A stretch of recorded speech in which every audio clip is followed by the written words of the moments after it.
Olá, meu nome é Eduardo e essa é a 11ª aula do curso Descomplicando o ECG. Hoje eu vou abordar o nó sinusal e alguns distúrbios relacionados a ele, tanto de formação quanto de condução. Lembrando do aviso que nenhum dado utilizado aqui deve ser transportado para um paciente sem correta interpretação dos dados. Então, para começar, aqui está o desenho do coração novamente.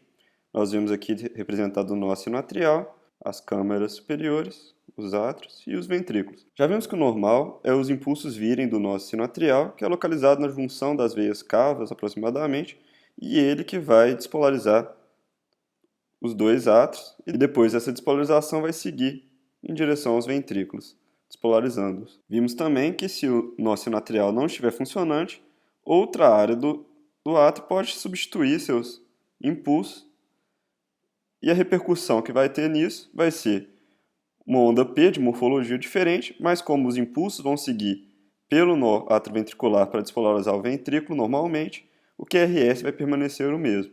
Então hoje, para começar, vamos supor uma nova situação, em que além do nó sinoatrial, nós temos outros pontos de hiperautomatismo, ou seja, que eles também despolarizam com certa frequência e de forma independente entre eles, e que ora um vai ser o responsável pela despolarização atrial, ora o outro vai ser o responsável. Eu vou colocar aqui uma fita de eletro para a gente poder exemplificar essa situação. Aqui nós vemos um paciente que tem claro acoplamento, ou seja, antes de cada complexo QRS nós vemos uma onda P, mas reparem que a morfologia da onda P em cada momento é diferente. Aqui elas são muito similares em si, mas aqui nós vemos novamente uma onda P distinta e que cada complexo QRS segue essas mesmas ondas P. Quando isso ocorre, falamos que o paciente está com um ritmo de marca-passo atrial errante ou ritmo marca-passo atrial migratório, são sinônimos. Isso quer dizer que cada hora um ponto de hiperautomatismo é responsável pela despolarização e nós vemos isso por ondas P completamente diferentes entre si dentro do eletrocardiograma. É importante notar que para o diagnóstico ser realmente um marca-passo atrial errante ou uma marca-passo atrial migratório, nós temos que ter certeza que não existe nenhuma onda P que se sobrepuja sobre as outras, ou seja, que seja a mais frequente e que tenha pelo menos 3 pontos de hiperautomatismo. Caso contrário, nós estaremos de frente a extracístoles supraventriculares frequentes, como vamos abordar em outras aulas. Agora eu vou apagar aqui e falar sobre o tema que dá título à aula de hoje. Primeiro vamos diferenciar a pausa sinusal da parada sinusal. Esse termo sinusal ela refere ao não funcionamento do nó sinoatrial. Então, temos uma ausência de despolarização do nó sinoatrial. Se isso ocorrer por menos de 3 segundos, nós temos só uma pausa. É fácil entender pelo nome pausa que parou só por um curto intervalo de tempo, por definição menos de 3 segundos. E também, se esse evento acontecer por mais de 3 segundos, teremos uma parada sinusal. As pausas sinusais, que são menos de 3 segundos, principalmente aquelas que são menos de 2 segundos, costumam ser assintomáticas e não exigir tratamento, mesmo que diagnosticadas no eletro. Já as paradas de 3 segundos podem sim estar relacionadas com eventos de baixo débito. Por exemplo, uma síncope, palpitação ou mesmo com a morte do paciente. É fácil pensar que se o coração está parado por muito tempo, sem bombear sangue, o débito cardíaco vai cair e isso vai ser o responsável por todos os sintomas relacionados. Já a pausa, apesar de também ter uma baixa do débito, ela é rapidamente restabelecida em maior repercussão clínica. Vamos ver isso numa tira de eletro. Vamos ignorar a parte que mais chama atenção por enquanto e vamos calcular a frequência cardíaca do paciente com o ritmo sinusal, ou seja, com onda P bonitinha, positiva em D2 e um complexo QRS curto acompanhando cada onda P. Então nós podemos ver que a frequência cardíaca desse paciente é 300, 150, 100, 75, 60. Vamos confirmar se está mais ou menos regular. 300, 150, 100, 75, 60. Variou um pouquinho, mas está na faixa de 60 batimentos por minuto. Agora, o que chama a atenção da gente é que nós temos a onda P aqui normal, seguida do complexo QRS com baixa amplitude, mas depois nós temos um grande período sem a formação de novas ondas P. E lembrando, para a gente saber se isso é uma pausa ou uma parada sinusal, a gente tem que calcular. Então, vamos a isso. Cada quadrado grande tem 0,2 segundos, ou 200 milissegundos, então basta a gente calcular, basta a gente contar quantos para a gente saber o quanto tempo o coração ficou sem uma contração ventricular.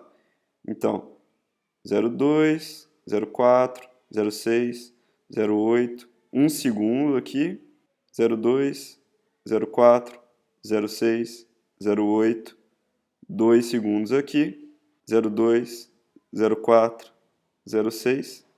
Então o coração ficou parado por 2,6 segundos. É quase uma parada, mas ainda entra no contexto de pausa sinusal. Mas quais são as causas reais dessa pausa sinusal ou da parada sinusal? Uma das causas de ausência de onda T vai ser o bloqueio sinoatrial, que nós vamos ver mais à frente, mas vamos entender as causas de uma pausa pura ou uma parada pura.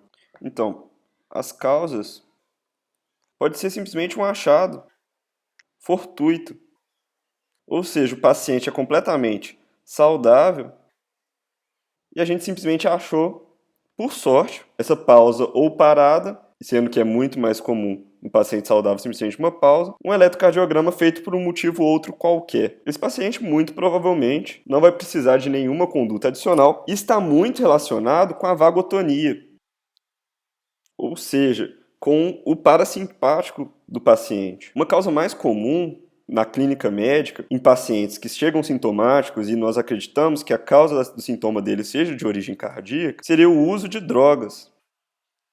Claro, eu estou falando de drogas que são relacionadas com uma menor contração ou frequência cardíaca. Alguns exemplos seria a digoxina, que apesar de melhorar a força de contração, ou seja, ela é inotrópico positiva, ela é dromotrópica e cronotrópica negativa, ou seja, ela diminui a condução atrioventricular e diminui também a frequência de disparos do nó sinoatrial. Drogas relativamente comuns de serem prescritas no ambulatório, como os próprios beta-bloqueadores, que fazem uma redução da frequência cardíaca por supressão do nó sinoatrial. Os bloqueadores de canais de cálcio, os BCCs, mas aqui eu estou falando dos não dihidropiridínicos, que seriam o diltiazem e o verapamil.